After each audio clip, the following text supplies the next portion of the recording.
yang di level Polsek. Demikian juga Kapolda harus melakukan langkah tegas terhadap anggota-anggota di bawahnya. Kalau nggak mampu, saya ambil alih. Dan saya tidak mau ke depan masih terjadi hal-hal seperti ini dan kita tidak mampu melakukan tindakan tegas.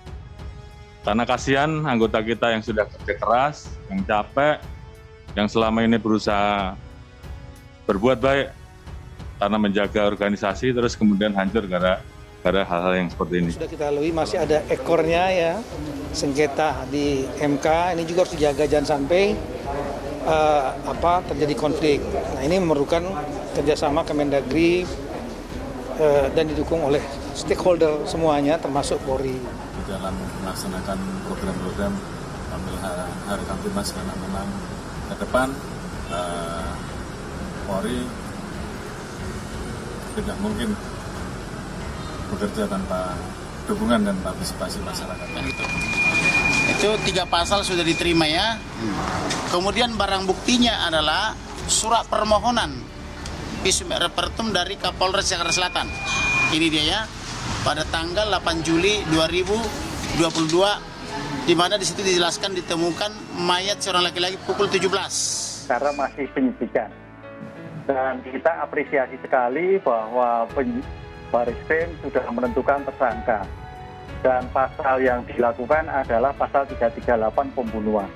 Yang menarik adalah sudah menetapkan juga pasal 5556. Artinya bahwa kejahatan tersebut melibatkan lebih satu orang.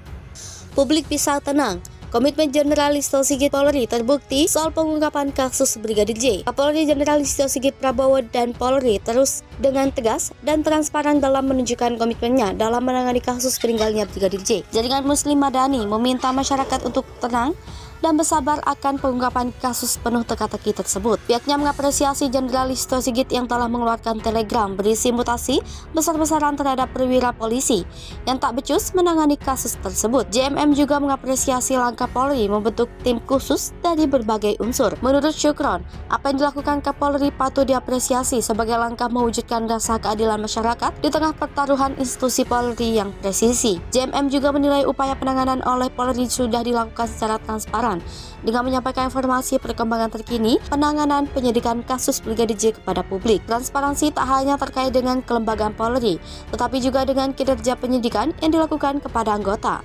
Periksa CCTV Komnas HAM enggak ada penodongan senjata ke istri Irjen Sambo. Komisi Nasional Hak Asasi Manusia telah memeriksa CCTV dan mendengarkan keterangan polisi terkait peristiwa penembakan yang menewaskan Brigadir Nofriansah Yosua Huta Barat alias Brigadir J. Komnas HAM mengatakan tak ada peristiwa penodongan senjata terhadap Putri Chandrawati, istri Irjen Verdi Sambo. Taufan mengatakan banyak sekali yang tidak sesuai antara keterangan yang disampaikan Polri di awal dengan bahan yang telusuri. Ketidaksesuaian juga terdapat pada kronologi yang disebutkan terkait Sambo sedang PCR tes di luar saat insiden berdarah terjadi. Dia bertanya-tanya apa sesungguhnya yang terjadi. Taufan tak ingin menuduh sembarangan, tapi ia menduga ada yang tidak logis dengan kronologi yang disampaikan Polri saat awal pengungkapan kasus. Brigadir J tewas ditembak Bayangkara 2 Richard Eliezer Pudihang Lumiu pada Jumat 8 Juli 2022. Versi polisi, penembakan itu dilakukan buntut pelecehan seksual dan penodongan senjata yang dilakukan Brigadir J kepada istri Irjen Verdi Sambo, Putri Chandrawati. Sambo disebut tak mengetahui insiden yang terjadi di rumah dinasnya, wilayah Duren 3, Pancoran, Jakarta Selatan itu.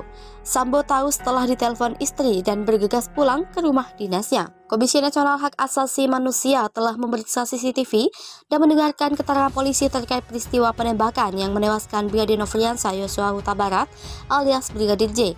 Komnas HAM mengatakan tak ada peristiwa penodongan senjata terhadap Putri Chandrawati, istri Irjen Verdi Sambo. Akhirnya terungkap, Baradae ternyata bukan ajudan Verdi Sambo, misteri pistol milik Richard Eliezer terkuak. Akhirnya terungkap ternyata Baradae bukan ajudan Irjen Verdi Sambo. Baradae kini sedang menjadi sorotan publik pasca kasus kematian Brigadir J. Selama ini diketahui bahwa Baradae adalah salah satu ajudan Verdi Sambo sama halnya dengan Brigadir J.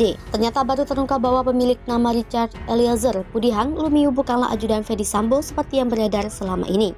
Baradae awalnya menjadi perbincangan karena adu tembak dengan Brigadir J yang berujung maut. Brigadir J tewas dalam tembakannya di rumah dinas Irjen Verdi Sambo.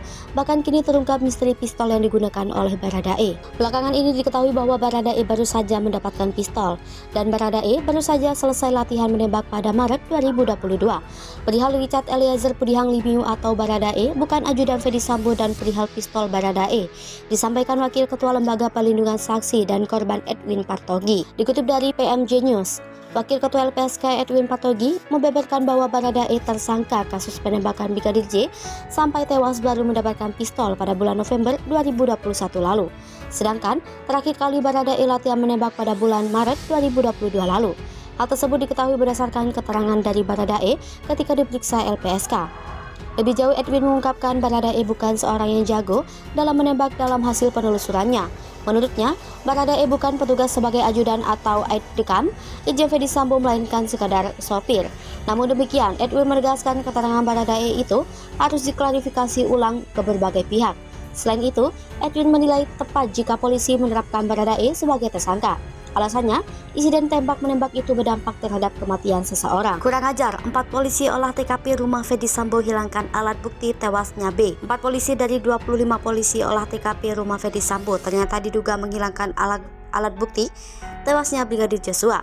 Karena itu, Kapolri Jenderal Polisi Sigit Prabowo memerintahkan 4 polisi tersebut ditempatkan di isolasi khusus sampai 30 hari ke depan. Itu agar pemeriksaan 25 polisi olah TKP rumah Verdi Sambo, termasuk 4 polisi tersebut bisa dilakukan pemeriksaan lebih lanjut.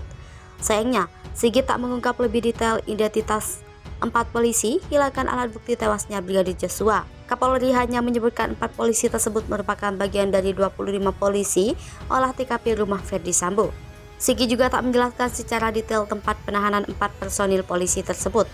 Ia mengatakan akan memeriksa lebih lanjut terkait dengan 4 anggota polisi yang diduga menghilangkan alat bukti kematian Brigadir Joshua. Sementara untuk 21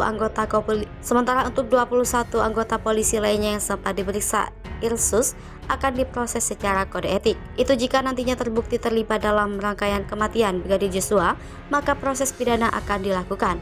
Kapolri tampak marah besar kepada 25 polisi dan olah TKP rumah dinas mantan Kadipropam Polri, Irjen Pol Verdi Sambo karena tidak profesional dan tidak transparan.